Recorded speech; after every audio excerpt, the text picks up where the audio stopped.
4 PM news network में दोस्तों आपका स्वागत है। मैं हूं आपके साथ राशिद जहीर। क्या एनडीए टूट रहा है?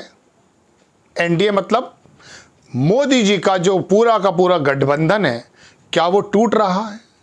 मुख्यमंत्रियों की नाराजगी कहीं एक की नहीं कई जगह की बढ़ती जा रही है, संभालना मुश्किल हो रहा है।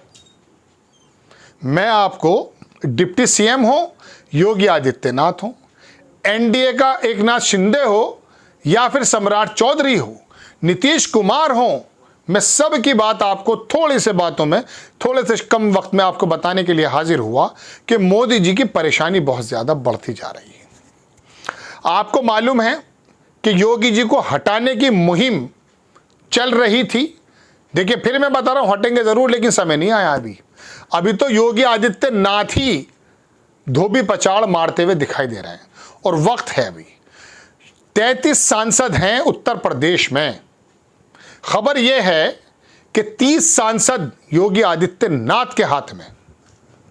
हटा देंगे योगी आदित्यनाथ को, बल्कि योगी आदित्यनाथ के इशारे पर अब केशव प्रसाद मौर्य और ब्रजेश पाठक पर तलवार लटकी हुई है। लगभग हो सकता है जब मेरी आप खबर सुन रहे हो उनके इस्तीफे हो गए हों।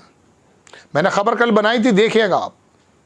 तो उत्तर प्रदेश में 33 में से 30 सांसद अगर योगी जी आदित्यनाथ के साथ हैं, पहले भी हो चुका एक बार, तो ऐसे समय में योगी आदित्यनाथ को छेड़ा नहीं जा सकता।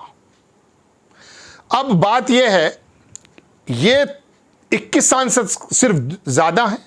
एनडीए में 272 के बाद 21 सांसद ही तो हैं बस। ऐसे समय में 30 सांसद अगर इधर से उधर हो गए होंगे नहीं, लेकिन मैं बताना चाहता हूं आपको, ये कल्याण सिंह नहीं है, ये योगी आदित्यनाथ। मैं अब आपको बताना चाहता हूं एनडीए की बात। नीतीश कुमार नीति आयोग की बैठक में गए, आपके पास खबर है?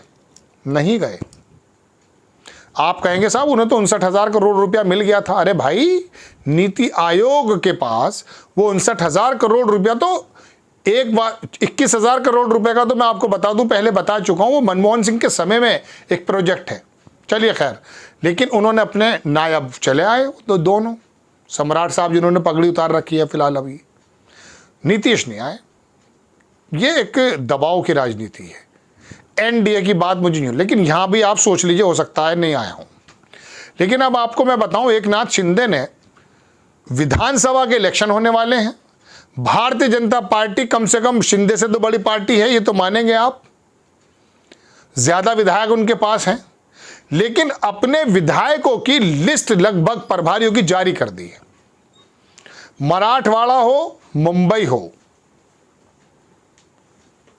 या कोंकण हो, वहां पर अपने प्रभारी 113 सीटों में से 93 विधानसभा पर और 40 प्रभारी घोषित कर दिए। 120 सीटों पर उनका दावा है लगभग। क्या 120 सीटें देने की स्थिति में है भारतीय जनता पार्टी एकनाथ शिंदे को? नहीं दी तो उनको मालूम है कि उनका वर्चस्व भी बस महाराष्ट्र में ही है, करना ही पड़ेगा कुछ। अब आप आ जाइए जनाबे वाला बिहार में। सम्राट चौधरी को माना यह जा रहा था कि कुर्मियों की वोट लेकर आएंगे। 6-7 सीटें सारी हार गए, राजद ने जीत ली। समझ में नहीं आ रहा। अब ऊपर से अध्यक्ष पद से हटा करके वो दिलीप जायसवाल को उन्होंने अध्यक्ष बना दिया है। और दूसरी बात मालूम है आपको कि वो किस प्रकार की, वो एक बार खुद भी जब हटाने की बात थी तो इस्तीफे की पेशकश कर चुके हैं। उधर अजीत पवार धमकी दे रहा है।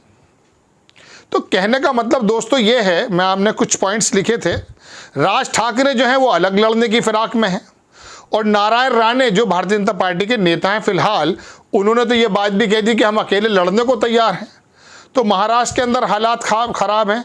36 में से 18 सीटें जो मुंबई की हैं, वहां पर शिंदे ने अपने कैंडिडेट लगभग तय कर दिए हैं। 120 सीटों पर उनका दावा है। 113 सीटों पर तो 40 प्रभारी और 13 विधानसभा निरीक्षक उन्होंने तय कर दिए हैं। तो ऐसे समय में और कौन बचा? वो बचे उत्तर प्रदेश में जो है वो अजीत सिंह के लड़के, उनके बारे में अखिलेश यादव पहले कहना आ जाओ, कोई दिक्कत नहीं है। हालात यहाँ भी बड़े नाजुक हैं। तो एनडीए को संभालने का काम ऐसा कर रहे हैं कि योगी आदित्यनाथ भी थे, वो नमस्ते नहीं कर रहे हैं। मैंने वीडियो बहुत गौर से देखा, वाकई वो सब लोग जो किया तो था नमस्ते, इसमें कोई दो राय नहीं, वो कैमरा एंगल अलग था। अमित शाह को किया ही नहीं उन्होंने, राजनाथ को बोला आइए बैठिए। यानी कि योगी आदित्यनाथ भी दबने को तैयार नहीं है।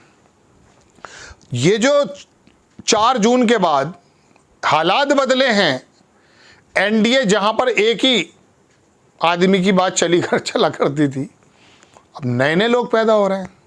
मैं अगर आपको और कहीं लेकर चलूं तो कहां लेकर चलूं? आप मध्य प्रदेश में आ जाइए, आप गुजरात में आ जाइए, यहां दोनों जगह थोड़ी अभी शांति है, लेकिन राजस्थान हालात ख़राब हैं। वो मीणा साहब वहाँ पर वो जो क्या करोड़ी लाल मीना, हाँ, वो बिगुल फूके बैठे हैं। तो ये एनडीए क्या बिखर रहा है मोदी जी के सामने। 3 प्रदेशों के इलेक्शन ऐसे हैं कि जहां जीतने का अब कोई मसला ही नहीं बन रहा है। महाराष्ट्र बजट पर नाराज है ऑलरेडी, उद्धव ठाकरे ने बना लिया है, एकनाथ शिंदे कुछ बोल नहीं सकते हैं। हरियाणा, वहाँ हालात ख़राब हैं। झारखंड में तो खैर जो मैं मालूम ही है कि वहाँ तो उनका कुछ था ही नहीं कुछ ज़्यादा। तो दोस्तों बात यह है कि आपने नायडू साहब को कुछ पैसे दे दिए, कुछ बिहार को दे दिए, बिहार वाला आज भी नाराज़ फिर रहा है। जाति जनगणना का मुद्दा उनके सामने है, आप लोग उस पर सपोर्ट नहीं कर रहे हैं। तो एनडीए में लगभग दोस्तों टूट के हालात हैं। जो कभी किसी ज़माने में यूँ कहा करते थे कि वो जनता दल बना था, देश में जो खिचड़ी सरकार बन गई थी, कई महीने होने जा रहे हैं, मतलब 2 महीने तो होने ही जा रहे हैं लगभग, कोई देश का काम ही नहीं हुआ। बजट के अंदर कुछ बातें आप बता सकते हैं, वरना कभी वो निकल कर भाग रहा है। मतलब कपड़ा इस वाले पैर पर रखते हैं तो ये नंगा हो जाता है, यहाँ रखते हैं तो ये नंगा हो जाता है। तो मोदी जी सिर्फ और सिर्फ इस काम को ऐसा कर रहे हैं जैसे तराजू में मेंढक तोलने वाला मामला होता है। 4 मेंढक डाले, 2 कूद कर जा पड़े, 3 डाले, 1 निकल के कूद, मतलब मेंढक जैसे तोले नहीं जा सकते, इसी तरह से एनडीए गठबंधन के हालात हो रहे हैं।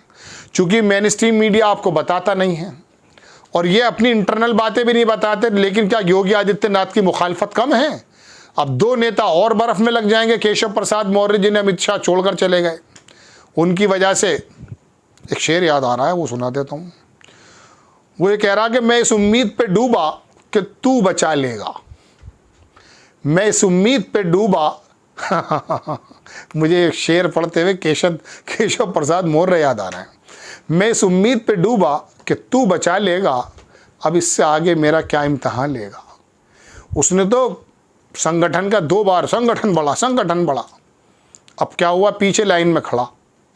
हाँ, फोटो दिखाऊं, ये तो एक वैसे तुकबंदी भी हो रही है, संगठन बढ़ा और कहने वाला पीछे लाइन में खड़ा। मैं आपको फ़ोटो देखूंगा, वो है मेरे पास, मैं स्क्रीनशॉट ज़रूर लगाऊंगा, वो कि जो कह रहा था संगठन बड़ा, वो पीछे खड़ा।